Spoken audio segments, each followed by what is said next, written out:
દર વર્ષે લાખો માઈ ભક્તો જેની રાહ જોઈ રહ્યા હોય છે તે ભાદરવી પૂનમ મહામેળો 2026 આગામી સપ્ટેમ્બર મહિનાની 20મી તારીખથી શરૂ થવાનો છે।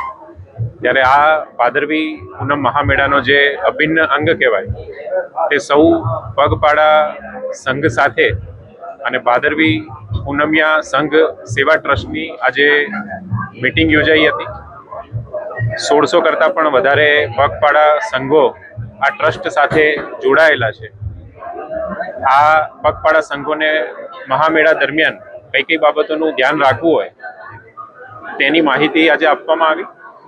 સાથે સાથે તેમના જે પણ પ્રશ્નો છે, તેમની જે રજૂઆતો છે તે પણ આજે સાંભળવામાં આવી અને આગામી સમયમાં જિલ્લા વહીવટીતંત્ર દ્વારા તથા અંબાજી ટ્રસ્ટ દ્વારા આ જે પ્રશ્નો છે એનું સુખદ સમાધાન આવે તેવા પણ પ્રયત્નો કરવામાં આવશે। સાથે સાથે ભાદરવી પૂનમ મહામેળાની તૈયારી હાલમાં જિલ્લા વહીવટીતંત્ર દ્વારા ચાલી રહી છે। 29 કરતાં પણ વધારે જે સમિતિઓ છે એની આ મહામેળાના સંચાલન માટે રચના કરવામાં આવી છે। અંદાજિત 7000 કરતાં પણ વધારે પોલીસ વિભાગ અને સરકારી કર્મચારીઓનો જે સ્ટાફ છે એ આ ભાદરવી પૂનમ મહામેળાની તૈયારીમાં ઉપયોગમાં લેવામાં આવશે। ખાસ કરીને જ્યારે અંબાજીમાં હાલમાં શક્તિ કોરિડોરનું કામ ચાલી રહ્યું છે ત્યારે ઘણા બધા રસ્તાઓ છે, ઘણી બધી જે જગ્યાઓ છે તેમાં આ કામ ચાલુ હોવાના કારણે સીમિત જગ્યાઓ આ વર્ષે ઉપલબ્ધ છે।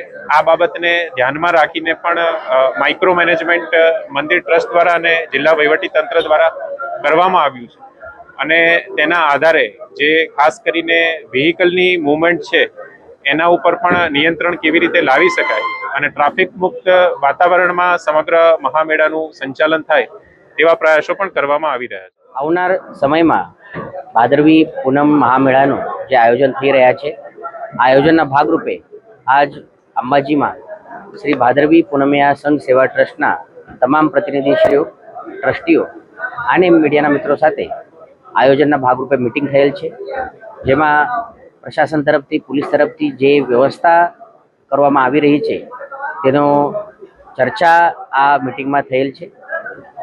સંઘના તમામ પ્રતિનિધિઓ તરફથી જે પણ સૂચન સુઝાવ હતો તે લેવામાં આવેલ છે અને તે મુજબ જે વ્યવસ્થા છે તે વ્યવસ્થામાં તે સૂચનોને રાખીને કઈ પ્રકારે પગપાળા આવનાર ભાઈ ભક્તોની સારી રીતે સેવા થાય અને તેઓનું દર્શન થાય તે મુજબની વ્યવસ્થા માટે આવનાર સમયમાં પ્રયત્ન થનાર છે।